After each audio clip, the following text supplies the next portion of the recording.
Collectability and restoration. Oval window Beetles, built between 1953 and 1957, are highly coveted by collectors from all over the globe. Most knowledgeable enthusiasts consider oval windows, especially those equipped with the huge sliding canvas sunroof, commonly called Ragtop, to be the most desirable Beetles ever built. 57 Beetles were a significant evolution of the original design. It featured a larger engine, improved suspension, and a more comfortable interior. This made it even more popular with drivers and cemented its place as an automotive icon. Production and sales.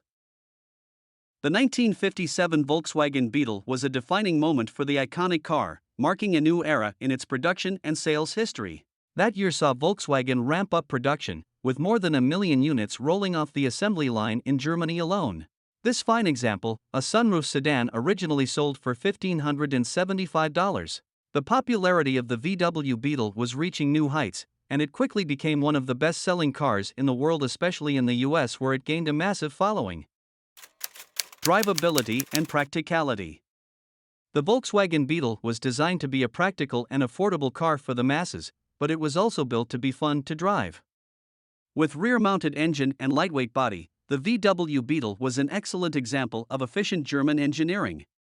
Despite its small size, the VW Beetle was surprisingly spacious, making it an ideal choice for families, students, and anyone looking for an affordable and practical car. With its classic styling, comfortable interior, and simple controls, the VW Beetle was a car that was easy to drive and own. And, with its reliable and efficient engine, the VW Beetle was a car that was known for its longevity, low maintenance costs, and impressive fuel economy.